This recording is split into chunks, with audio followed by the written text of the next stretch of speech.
Ang kalesang itim. Noong unang panahon, sa isang tahimik na bayan sa tabi ng ilog, may isang alamat tungkol sa isang kakaibang kalesa, isang itim na kalesa na lumilitaw tuwing hating gabi.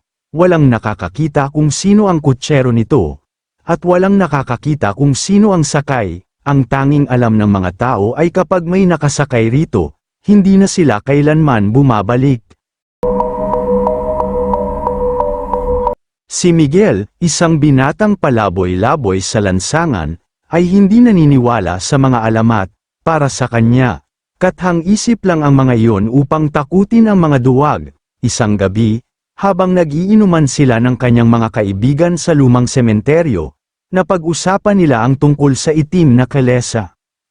"Takot lang kayo, wala namang ganyan," sigaw ni Miguel habang tinatawanan ang takot sa mukha ng kanyang mga kaibigan.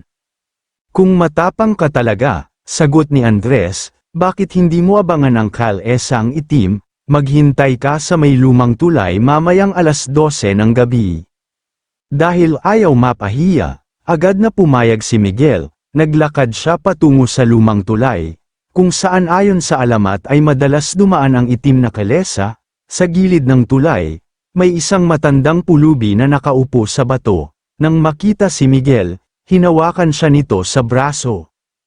"Huwag mong gawin ito, iho," babala ng matanda. "Kapag dumaan ang itim na kalesa, huwag kang titingin, at higit sa lahat, huwag kang sasakay."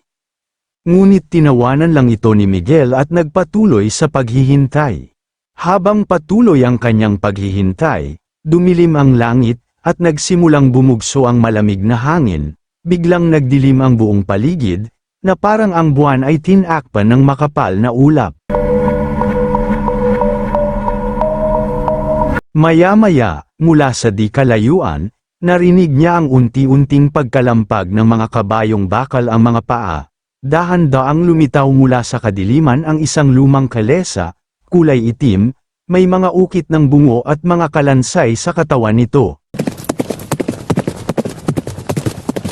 Ang mga kabayong humihila rito ay may pulang mata na tila nagliliyab. Lalong lumakas ang tibok ng puso ni Miguel.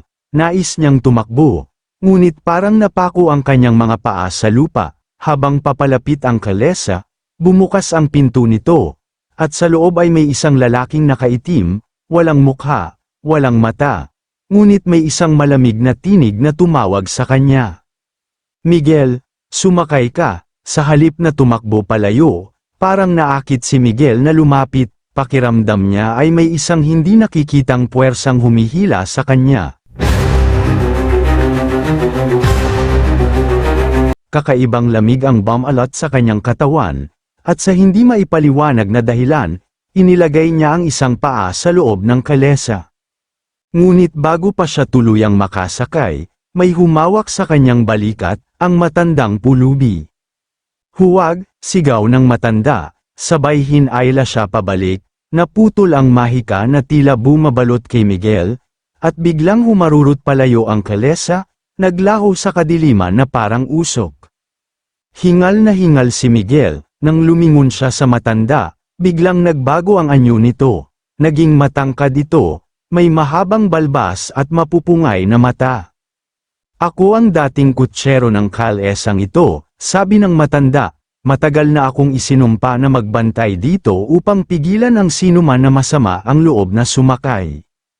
"Ngunit bakit ako?" tanong ni Miguel. "Dahil ikaw ang susunod na biktima," sagot ng matanda. "Ang kalesang ito ay naghahanap ng mga kaluluwang ligaw, mga taong walang patutunguhan sa buhay. Kung hindi kita pinigilan, hindi mo na sana naibalik ang iyong kaluluwa." Napatingin si Miguel sa madilim na lansangan. Alam niyang totoo ang lahat ng kanyang nakita.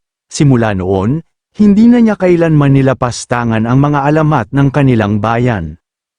At sa tuwing sumasapit ang hating gabi, iniiwasan niya ang lumang tulay, at ang tunog ng dumarating na itim na kalesa.